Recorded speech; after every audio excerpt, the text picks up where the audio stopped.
गं गणपते नमः। आप सभी का मेरे चैनल पर बहुत बहुत स्वागत है। इस वीडियो में हम आमलकी एकादशी की व्रत कथा सुनेंगे। धर्मराज युधिष्ठिर बोले, हे जनार्दन, आपने फागुन के कृष्ण पक्ष की विजय एकादशी का सुंदर वर्णन करते हुए सुनाया। अब आप फागुन मास के शुक्ल पक्ष की एकादशी का क्या नाम है तथा उसकी विधि क्या है, कृपया करके मुझे बताएं। श्री भगवान जी बोले, हे राजन, फागुन मास के शुक्ल पक्ष की एकादशी का नाम आमलकी एकादशी है। आमलकी एकादशी का व्रत करने से समस्त पाप नष्ट हो जाते हैं तथा इसके प्रभाव से 1000 गोदान का फल प्राप्त होता है। हे राजन, अब मैं आपको महर्षि वशिष्ठ जी द्वारा राजा मानधाता को सुनाई हुई पौराणिक कथा के बारे में बताता हूँ। आप इसे ध्यान पूर्वक सुने। राजा मानधाता बोले कि हे वशिष्ठ जी, यदि आप मुझ पर कृपा करें तो किसी ऐसे व्रत की कथा कहिए जिससे मेरा कल्याण हो। महर्षि वशिष्ठ जी बोले कि हे राजन, सब व्रतों में उत्तम और अंत में मोक्ष देने वाली आमलकी एकादशी के व्रत का मैं वर्णन करता हूँ। यह एकादशी फागुन मास के शुक्ल पक्ष में होती है। एक वैदिश नामक नगर था जिसमें ब्राह्मण, क्षत्रिय, वैश्य और शूद्र चारों वर्ण आनंद सहित रहते थे। उस नगर में सदैव वेद ध्वनि गूंजा करती थी तथा पापी, दुराचारी तथा नास्तिक उस नगर में कोई नहीं था। उस नगर में चेतरथ नाम का चंद्रवंशी राजा राज्य करता था। वह अत्यंत विद्वान तथा धर्मी था। उस नगर में कोई भी व्यक्ति दरिद्र व कंजूस नहीं था। सभी नगरवासी विष्णु भक्त थे और अबला, वृद्ध, स्त्री, पुरुष एकादशी का व्रत किया करते थे। एक समय फागुन मास के शुक्ल पक्ष की आमलकी एकादशी आई। उस दिन राजा, प्रजा तथा बाल, वृद्ध सब ने हर्षपूर्वक व्रत किया। राजा अपनी प्रजा के साथ मंदिर में जाकर पूर्ण कुंभ स्थापित करके धूप, दीप, नैवेद्य, पंचरत्न आदि से धात्री आंवले का पूजन करने लगे और इस प्रकार स्तुति करने लगे, हे धात्री, तुम ब्रह्म स्वरूप हो, तुम ब्रह्मा जी द्वारा उत्पन्न हुए हो और समस्त पापों का नाश करने वाले हो, तुमको नमस्कार है। अब तुम मेरा अर्घ्य स्वीकार करो। तुम श्री रामचंद्र जी द्वारा सम्मानित हो।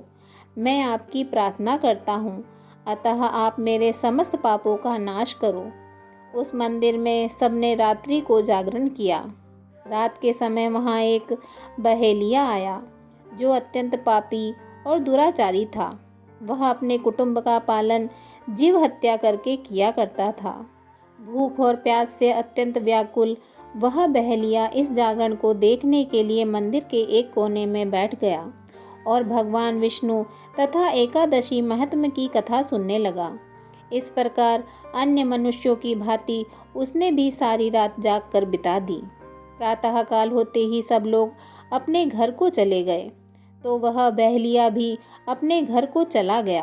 घर जाकर उसने भोजन किया। कुछ समय बीतने के पश्चात उस बहेलिये की मृत्यु हो गई। मगर उस आमलकी एकादशी के व्रत तथा जागरण से उसने राजा विदुरथ के घर जन्म लिया और उसका नाम वसुरथ रखा गया।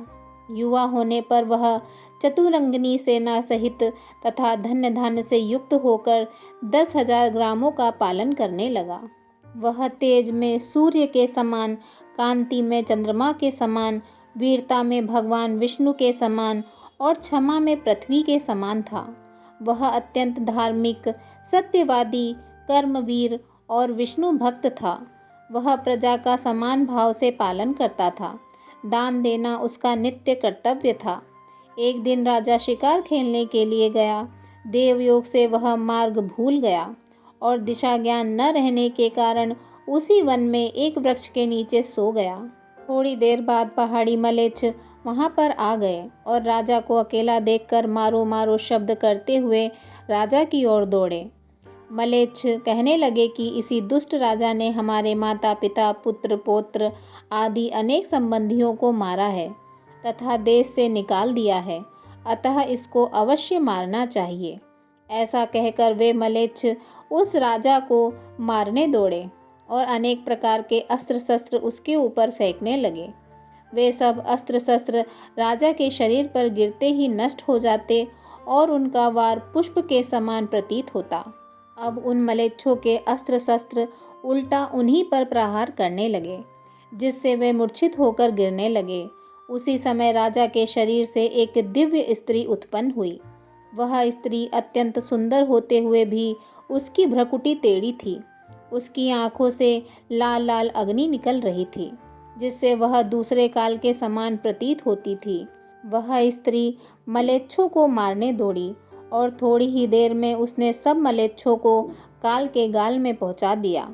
जब राजा सोकर उठा तो उसने मलेच्छों को मरा हुआ देखकर कहा कि इन शत्रुओं को किसने मारा है? इस वन में मेरा कौन हितैषी रहता है? वह ऐसा विचार कर ही रहा था कि आकाशवाणी हुई, हे राजा, इस संसार में भगवान विष्णु के अतिरिक्त कौन तेरी सहायता कर सकता है? इस आकाशवाणी को सुनकर राजा अपने राज्य में आ गया और सुखपूर्वक राज्य करने लगा। महर्षि वशिष्ठ बोले कि हे राजन, यह आमलकी एकादशी के व्रत का प्रभाव था। जो मनुष्य इस आमलकी एकादशी का व्रत करते हैं वे प्रत्येक कार्य में सफल होते हैं और अंत में विष्णु लोक को जाते हैं। बोलिए विष्णु भगवान की जय। ओम नमो भगवते वासुदेवाय नमः।